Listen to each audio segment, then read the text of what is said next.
E nesse bloco de número 4 a gente começa o estudo das medidas cautelares diversas da prisão.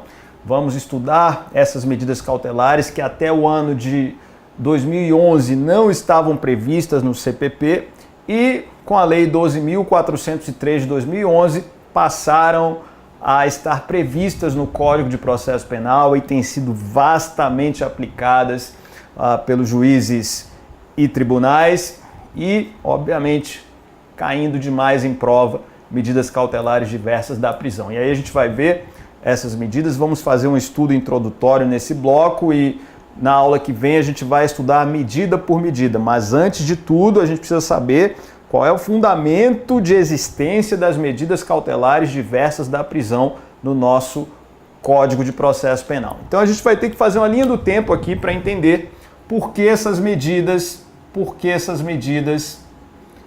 entraram em vigor no nosso Código de Processo Penal. Então eu vou fazer aqui uma divisão e essa divisão ela leva em conta o ano de 2011. Então vou puxar uma setinha aqui, porque entra em vigor a Lei 12.403 de 2011.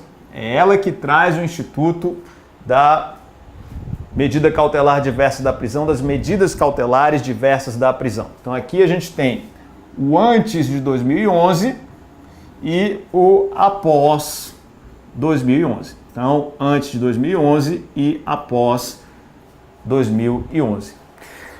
Veja só, no ano de 2011, por influência do Código de Processo Penal italiano de 1988, tivemos a introdução no nosso CPP de medidas cautelares diversas da prisão preventiva que, de alguma maneira, restringem a liberdade, mas o indivíduo não fica preso. Essa é a ideia. Então, antes de 2011,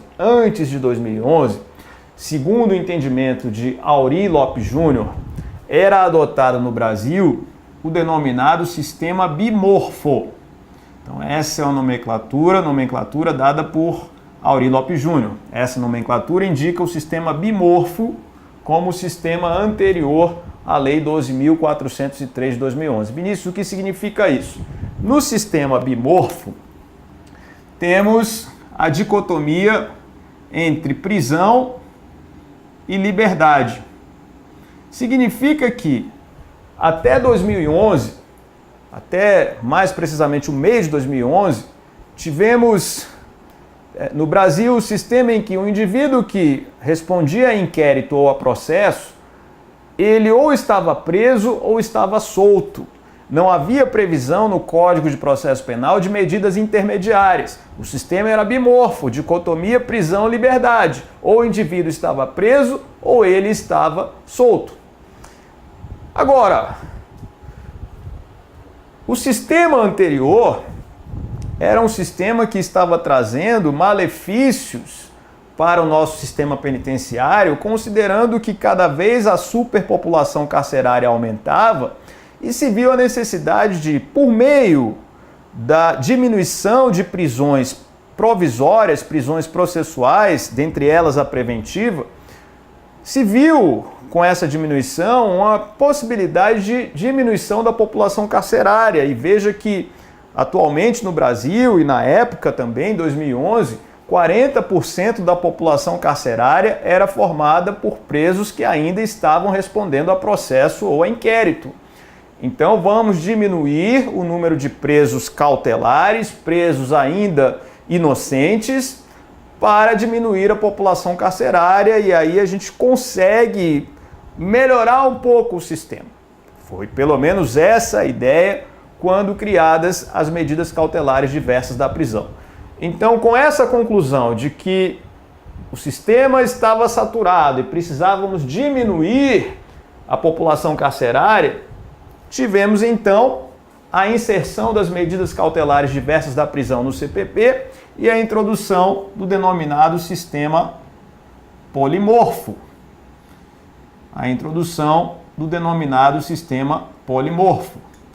Nesse sistema polimorfo, a situação muda um pouco, Porque no sistema polimorfo eu não tenho mais a simples dicotomia entre prisão e liberdade. Eu passo a ter a prisão, as medidas cautelares diversas da prisão e ainda a liberdade. Sendo que essas medidas cautelares diversas da prisão são medidas intermediárias, medidas que até restringem a liberdade, porém não deixam o indivíduo preso no presídio como a prisão preventiva. Com o sistema polimorfo, a prisão passa a ser a última ratio. A prisão preventiva passa a ser a última ratio. Prender preventivamente é uma medida que o juiz vai tomar em casos extremos. Pelo menos era isso que o legislador queria ao inserir as medidas cautelares diversas da prisão. Vinícius, em termos práticos, essa alteração no CPP diminuiu a população carcerária? Não. Diminuiu a população carcerária de presos cautelares, que é a ideia aqui? Também não. Veja que, na verdade, com a inserção das medidas cautelares diversas da prisão, em termos práticos, a população carcerária até aumentou. Quer ver? Até então, a gente tinha a dicotomia prisão e liberdade. O juiz, então, quando não tinha motivos para prender, ele deixava o indivíduo em liberdade. Era assim até 2011. Entra em vigor a Lei 12.403, o que a gente tem agora? O juiz, nas situações em que ele prendia antes, ele continua prendendo, não mudou nada na prática. E naquelas situações em que ele deixava o indivíduo em liberdade, hoje a tendência é ele aplicar uma medida cautelar diversa da prisão. Que se o indivíduo descumpre, a gente vai ver que o juiz pode decretar a preventiva. É uma das possibilidades agora que o juiz utiliza como regra. Descumpriu medida cautelar diversa da prisão, na regra, em regra, vamos ver o juiz decretando prisão preventiva na prática. Não deveria ser assim porque o juiz tem outras alternativas, mas na prática é isso que acaba acontecendo. Então, aquelas situações em que o sujeito ficava em liberdade, hoje ele fica submetido a uma medida cautelar diversa da prisão. E aí, eventualmente descumprindo, ele é preso. E naquelas situações em que o juiz prendia, ele continua prendendo. Não mudou nada. Na verdade, a população carcerária até aumentou. Agora, vamos estudar isso, pelo menos como uma medida que veio em busca de diminuição da população carcerária, mas na prática isso não aconteceu.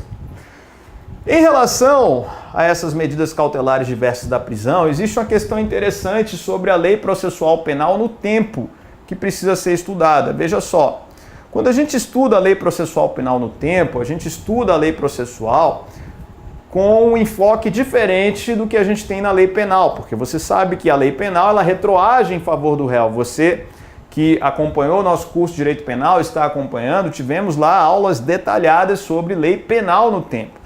Lei mais benéfica, o que a gente tem? Possibilidade de retroagir.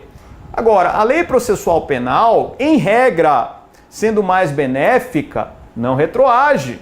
Mesmo a lei processual penal mais benéfica, ela não retroage em favor do réu, essa é a regra geral no processo penal. Mas esta lei processual penal, a lei 12.403 de 2011, ela tem o poder de retroatividade.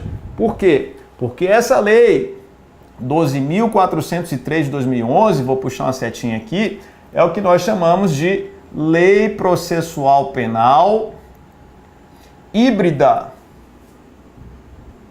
ou Mista. Híbrida ou mista. Lei Processual Penal Híbrida ou Mista, que agora já estão chamando também de heterotópica. Híbrida, mista ou heterotópica, no sentido de que ela envolve matéria penal e processual penal ao mesmo tempo.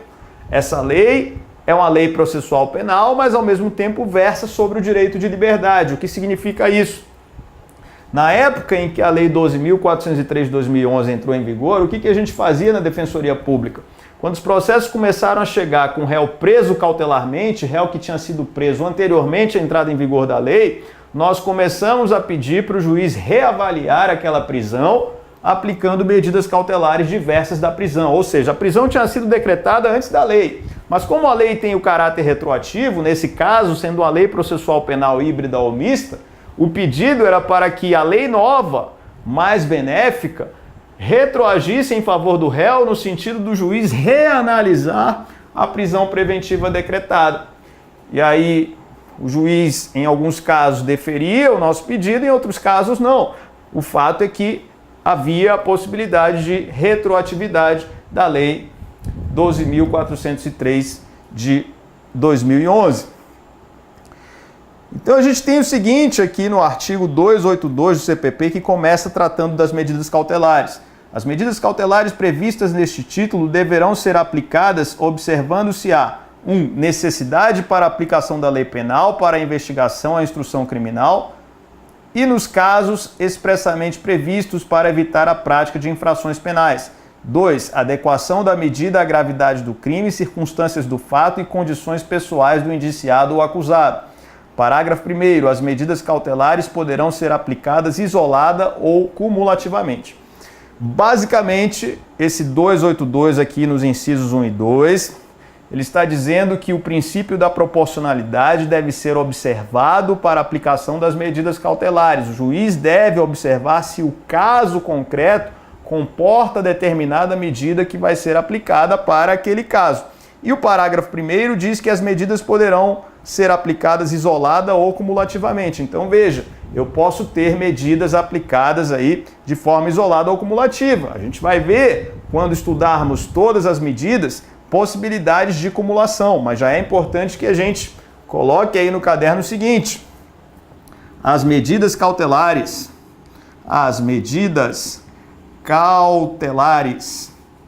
diversas da prisão podem ser aplicadas isolada ou cumulativamente. Só tome cuidado com o seguinte: já andou caindo em prova se poderia haver decretação de medida cautelar diversa da prisão em cumulação com a prisão preventiva, ou seja, o juiz decreta a prisão preventiva e ainda uma medida cautelar diversa da prisão em cumulação com a prisão preventiva. Resposta: a doutrina não tem admitido esta possibilidade de cumular medida cautelar diversa da prisão com a prisão preventiva. A prisão já é a medida extrema e não pode ser cumulada à prisão qualquer outra medida a mais de restrição da liberdade. Então anote no seu caderno o seguinte: a maioria da doutrina, entendimento amplamente majoritário, tem dito não ser possível cumular medida cautelar diversa da prisão com prisão preventiva. Veja, eu posso cumular as medidas cautelares diversas da prisão entre elas. A gente vai ver quais são elas, vamos ver que o juiz pode aplicar mais de um. Eu não posso aplicar uma medida cautelar em cumulação com a prisão preventiva. Isso não tem sido admitido, Então, a gente vê aí as noções introdutórias sobre as medidas cautelares diversas da prisão. A gente, na aula que vem, vai trabalhar de forma mais profunda as medidas cautelares diversas da prisão, inclusive trabalhando com elas uma a uma, para que você memorize, para que você absorva. Elas são muito importantes, elas estão despencando em prova de concurso. Difícil hoje uma prova de processo penal de alto nível, nos concursos mais difíceis, em que você não tem algum item referente a medidas cautelares diversas da prisão. E tem uma aplicação prática vasta, é do dia a dia dos tribunais, é do dia a dia das varas criminais, do tribunal do júri, aplicar medidas cautelares diversas da prisão. A gente encerra a nossa aula de hoje, continuamos depois, na próxima aula, falando mais de prisão cautelar. Até lá!